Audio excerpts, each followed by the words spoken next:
Hey everybody, welcome to another video episode of OK Talks. I'm your host, Oliver Kendall.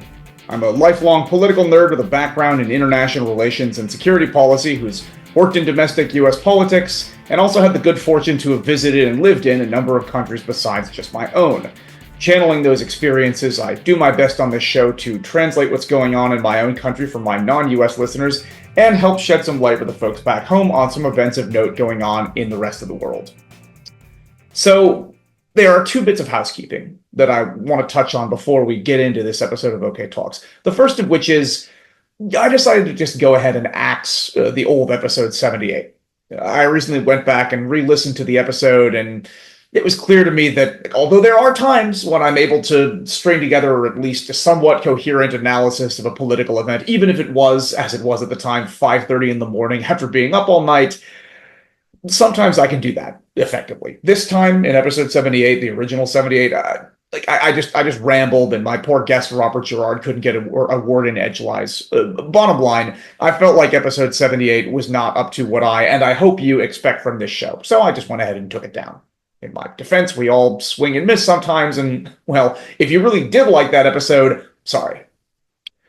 The second bit of housekeeping, I recently embarked on the next chapter of the saga of what should Oliver do with his life. This is the chapter where, in what I think is sort of a shock to most people who know me, I go and do an MBA. This really is not something that I had ever imagined for myself, but spurred by, I guess, a desire to expand my skills portfolio a bit and encouraged by a couple of key folks, some of whom I believe are listening, thanks guys, I ended up deciding to do this. And conveniently enough, there happened to be not one, but two global top 20 MBA programs here in my adopted second home of Barcelona, and I somehow managed to hoodwink the admissions department of one of them, ESADE, into letting me in. So why am I telling you this? Okay, sure, partly just me taking the chance to pat myself on the back for doing something way outside my comfort zone. Good for me. But also because a couple of years ago, after I'd started OK Talks, I took a new job that I knew was going to make me a lot busier than I had been. I assumed that I would be able to balance the podcast and the job after I got my sea legs, and thus I didn't say anything on the show about this at the time. But it turned out that I just couldn't. The longer I waited to do an episode, the more I had to say, and the more daunting it seemed to even start to try to do one. So as a result, I basically just ghosted my audience without explanation. When I came back on the air, a year later, more than half the audience that I'd cultivated at the time had moved on. To those of you still listening who were there in those early days, thank you so much for having stuck with me. It genuinely means the world to me, and is an honor that in a period with so many demands on your attention that you would choose to give some of that to me. But I learned from that initial experience a couple years ago that I should do everything I can to avoid just going off the air for ages without explanation. I didn't see coming back then that I was going to be too busy and might go dark for a while, so I didn't warn people. I didn't want to make that mistake again this time. Yes, I have gotten more efficient in the way that I produce these episodes than I was a couple years ago. But on the other hand, no, the first month and a half of this MBA has me busier than I was at any point in that job before when I went dark for a year. I very much intend to keep producing episodes of OK Talks, but it is possible that the content will have to shift in some way, and I almost certainly am going to be more sporadic for a while. So please bear with me as I try to strike this balance. And importantly, please do not stop sharing episodes of OK Talks with people you think might get something out of it. A number of the issues that I've talked about on here, unfortunately, have not gone away and don't show any signs of doing so anytime soon. So I think a decent bit of the content of this show will stay relevant for quite a while, even if the algorithm deems otherwise, since I will be slower in putting out new episodes. All right, with that way longer than usual preamble out of the way, thank you for indulging me. I will move into the actual content of today's episode, but don't forget to like and subscribe and leave a comment, share the show, blah, blah, blah. You know what to do. So what I want to talk about today, in what is likely to be the last episode that I'm able to do before the election, is fear. More specifically, the role of fear in politics right now as driven and experienced by Donald Trump. As will make sense in the context of my intro, I have less time to really like weave this together into a flowing narrative. So I'm just going to start throwing out points as they occur to me and thinking about this. And I think I'll start with Donald Trump himself before then moving into what he has caused. I am not a psychologist, nor do I play one on TV, but I'm sorry, looking at this man and what drives him. Well, like, you think about what drives Donald Trump. Okay, I mean, sure, greed is the most obvious thing that comes to mind. Because my whole life I've been greedy, greedy, greedy. I've grabbed all the money I could get. I'm so greedy. But I think, really, if you drill down a bit further, it's actually fear. And this is a man who has been deeply insecure for a very long time. There are a bunch of anecdotes about his behavior, and I'll rehash some of them in a minute here, but like, let's go to the very most basic thing and like look at this man. This is a 78-year-old man who has hair that is dyed Britney Spears blonde and manages to cover his head most of the time as a result of an elaborate comb over enabled by presumably like experimental scalp reduction surgery performed by a mad scientist in the 1980s. A man who, to this day, smears orange lead paint on his face like he's a 14-year-old who stole mom's makeup to cover up a pimple. A man who had the White House physician lie on the record to say that he is both taller and less heavy than he plainly is. Moving past the clownish appearance of it all, which itself to me betrays a fairly unique level of insecurity, Trump famously cheats at golf because he's afraid of losing. The fear of losing thing is something that we'll likely circle back to here in a minute. He also apparently once went skiing with the first of his mail order brides and was all set to like show her how it's done. But then it turned out that she was actually like a very accomplished skier and did like a flip over a jump or something. And it is said that upon seeing this, Trump straight up like tossed away his ski poles, took off his skis, and like walked off the slope because he couldn't stand the thought of being shown up by his wife. He's famously also a massive germaphobe. Also, as president, was so unable to admit that he might have been wrong about something that he held up a map on live TV on which he had personally amended the predicted pathway of a hurricane with a Sharpie. The list goes on. Now, to some degree, I get it. I get having insecurities. I'm as paranoid as any reasonable guy in his 30s about a receding hairline. I avoid dancing because I know I suck at it and I don't want to look like a fool in public.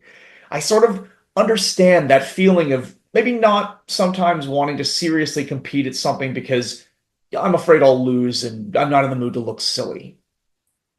But what's crazier to me, although like I understand that feeling, but what's crazier to me is the way in which Trump is basically refusing to compete in most of the normal ways that one does in an election, but is still running for the presidency. I mean, just a few examples off the top of my head. He refused to have more than one debate with his opponent. I mean, that's just not normal. There are traditionally three debates between the two main candidates, going back like a number of election cycles, with the exception of 2020, when Trump kind of sabotaged the process by showing up for debate number two, having knowingly been infected with COVID, which maybe he was hoping to give Biden. He's been like all bluster and bravado around the debates, but then he refused to debate Kamala Harris again after the first one. One has to assume because he knows that he got his ass handed to him the first time and doesn't want to repeat the experience. What else? He's basically refused to do any interviews that aren't like tongue baths from friendly Fox News hosts. Like dating back to 1968, every major presidential candidate has sat for an interview with 60 Minutes, but this time Trump backed out at the last minute over some contrived dispute, which every reasonable person assumes was about Trump being afraid that he, in this interview, would have been fact-checked. I mean, look, different presidential candidates vary in terms of how much they will subject themselves to adversarial questioning from professional journalists, but this like complete refusal to ever face actual questions is sort of unprecedented in the modern era and speaks to someone who is just afraid. He's also refused to release his medical records, another weird and unprecedented thing in the modern presidential candidate. Presumably, he's concerned about people wondering which of his strange pronouncements might be actually the result of a syphilis-induced hallucination. I don't know. Finally, and most importantly, Donald Trump, even more than in the past, is afraid to acknowledge that he could actually lose the race. Now, part of this, I think, is the same fear that's clearly driven him his entire life, the fear of being a loser. Like, that fear was enough to lead him to start preemptively delegitimizing election results, even back in 2016, before he was like in serious legal jeopardy, as is the case now. But here we get to like the crux of this. The stakes are higher for him than they've ever been in his life, and it's clearly taking a toll. I mean, look at his behavior.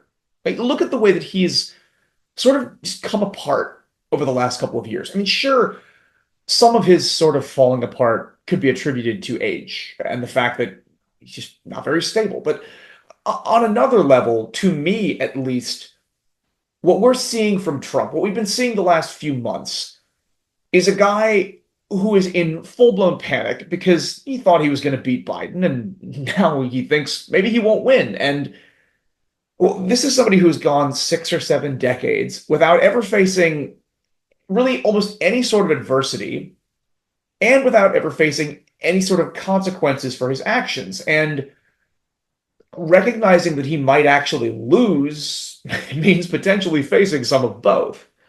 So, first to the adversity part. Like, okay, when I say that Trump has faced no adversity, this is a guy who was born with a silver spoon up his ass, who had basically inherited $500 million from his dad by early adulthood. He didn't have to go to Vietnam like so many others in his generation. He's he's never really had to work for anything. I mean, literally, the man has had only 2 jobs in his life that he didn't effectively inherit from his father, both of which he like, lucked into. The first was the reality show that sort of made him a star, playing a successful businessman on TV. Blind luck. Right? Like literally, one day someone calls, says, "Hey, would you like to play a businessman on TV?" And he says, "Would I?"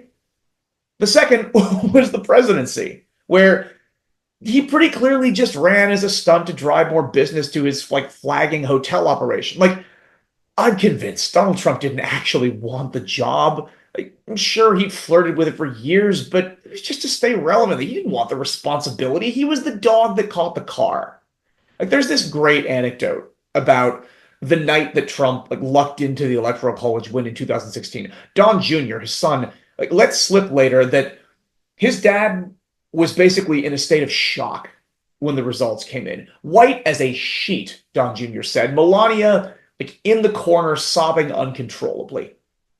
And to the original point, him winning was a stroke of incredible luck. The confluence of sexism, Russian interference, a self-important jackass running the FBI, putting a thumb on the scale, bad behavior by the far left in the Democratic primary, extreme failures of the media, as I've discussed in numerous episodes, but I want to say in particular episode 51 of OK Talks. Another great bit of evergreen content worth sharing. Yeah. Bottom line, the guy got the most important job in the world the same way that he got his reality show. Blind luck. Didn't have to work for anything. Now to the consequences piece. This is a man who, over time, violated a lot of rules and norms, but never really has paid a price. Like, sure, he's lost money due to extremely bad financial decisions, but he's always been able to bullshit banks into giving him loans. And then when they eventually got tired of that, he was, again, if Don Jr., or was it Eric? I can't remember, the other son is to be believed. He was able to, once the banks decided to stop lending him money, was able to get more funding from the Russians. But over the years, this man has stiffed contractors and broken the law in various ways, but has always been like too small a fish for prosecutors to go after him, which to me says a lot about the fact that we really need to change the way in which we approach white collar crime in America. But okay. In short, Donald Trump has mistreated people and committed crimes, broken norms for decades, but has always gotten away with it due to some combination of family connection, money, and luck.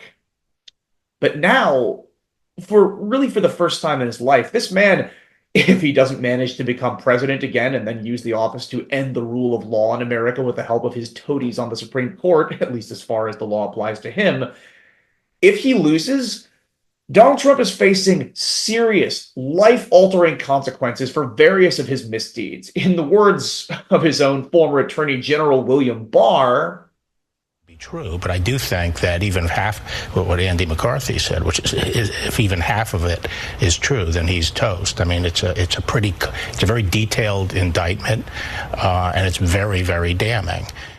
right. So what Barr said there is probably part of the reason Trump seems to be feeling deeply afraid. And what is he then doing about that? Well, you've all heard the expression, hurt people, right? I'd propose we create another truism with a similar structure. Sometimes scared people scare people. And that clearly is how Trump is handling it. He wants everybody around to be scared for a whole bunch of reasons, which, again, I'll just sort of go through off the top of my head here. One is the obvious. He's projecting, like, all the time. As the famous political journalist John Heilman puts it, everything Trump says is either confession or projection. And yeah, under that framework, Trump's whole shtick makes so much sense if you look back over the years.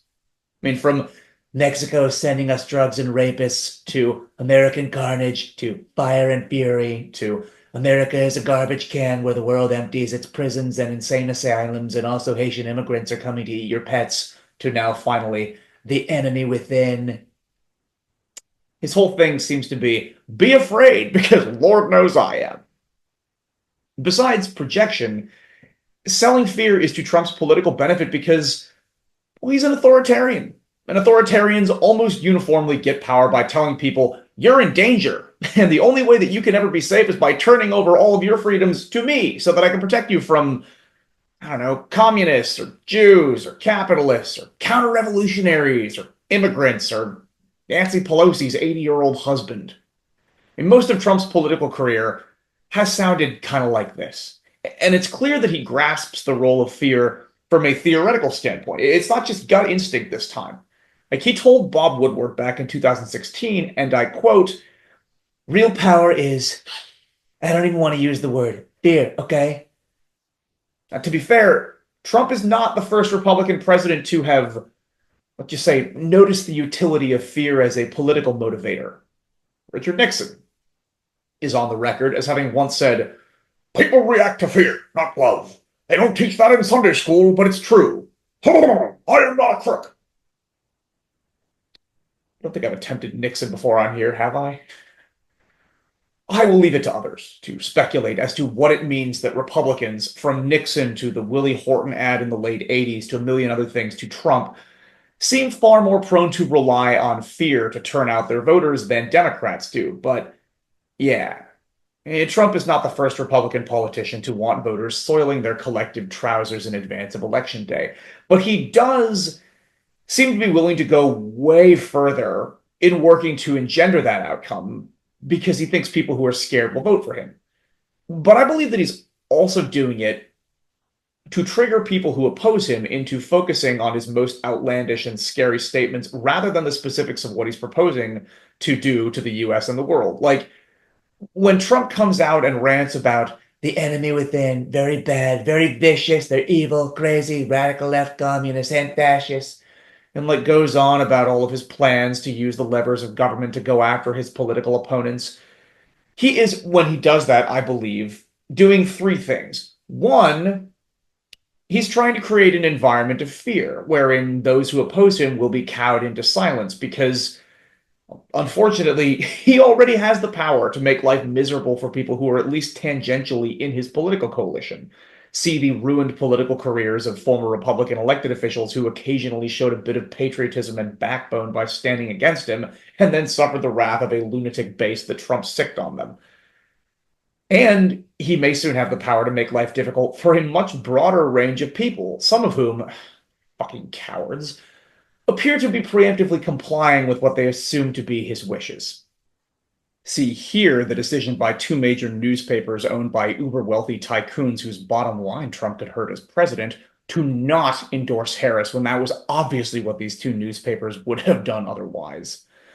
Two, he's trying to trigger those of us who revile him and his political project into focusing on those sorts of statements instead of on the fact that his ridiculous tariff plan, not to mention the promise to round up and deport millions of illegal immigrants doing jobs that most US citizens won't at a time when we have an incredibly low unemployment rate thanks to the masterful management of the economy for which Joe Biden deserves but will receive no credit. He's trying to get us to spend airtime responding to his statements instead of on the fact that his proposed policy agenda will send the cost of living for lower and middle income families in America through the roof. And three, he's trying to preemptively cover his ass in the future by setting himself up to claim a mandate for these insane things that he's saying.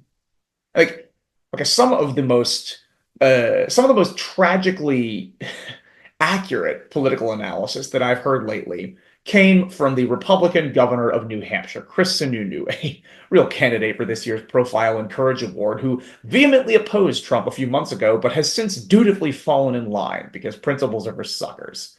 But okay, in response to the news the other day that Trump's own former chief of staff, General John Kelly, has now let the world know that Trump apparently in private has some very nice things to say about Adolf Hitler, among other things. Well, here's Sununu accidentally saying the quiet part out loud on CNN this past week. Washington. So, look, we've heard a lot of extreme things about Donald Trump from Donald Trump. It's kind of par for the course. It's really, unfortunately, with a guy like that, it's kind of baked into the vote at this point. So those last swing voters are just going to kind of push towards what's going to get a little ease on my family, a little ease on the cost of living. You see, this is the thing. Unfortunately, many voters still, as Governor Sununu's comments would imply, subscribe to this don't take Trump literally thing. They're like, well, he says lots of crazy shit. He probably doesn't mean it or won't be able to do it anyway. And with that being the case, Trump is able to trigger those of us who find him really repellent into what those voters that I just described might consider to be an overreaction to a threat that they don't believe is real. And Trump can then also turn around later when his Supreme Court has crowned him il duce and say, hey, I promised I was going to do all this shit, and you voted for me anyway because you thought I was kidding. So enjoy the concentration camps or crack down on the press or whatever else. I don't fully know how I think that we should be responding to this. Because on the one hand, yeah, maybe we should really just try to focus in on kitchen table issues that we think will win over voters on the margin. On the other hand, how can we allow this sort of like dangerous, fascistic garbage to go unchallenged? And how can we, as Democrats, as patriotic Americans, as believers in liberal Western civilization, how can we just pretend that this shit isn't being said and that it isn't unprecedented and disgusting and dangerous and pathetic and embarrassing? I don't know. But I know what I do know, which is that a week from today, we have a chance to probably permanently defeat at least Donald Trump as an active threat to America and the world. And maybe somebody else will come along who can harness the gross movement that this human landfill has created. But I can't think of any single obvious successor who has quite the right blend of shamelessness, narcissism, fading star power, and straight up weirdness to be able to get away with this in quite the same way as Donald Trump has up until now. And we as voters have a duty, either as patriotic Americans or just as people who recognize that we share this planet with about 8 billion other humans in a context in which the United States of America has more capacity, for worse or for better, to affect the lives of people living in other countries than does just about any other single entity on Earth.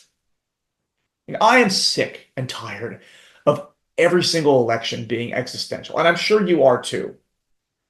We don't get to choose when that's going to be the case. And this time around, it certainly is. So in the week that's left before November 5th, ask yourself, what else could you do to prevent having to yet again live in a country where the fear Donald Trump both feels and creates shapes the public discourse and maybe at some point has a big impact on your day-to-day well-being or that of someone you care about.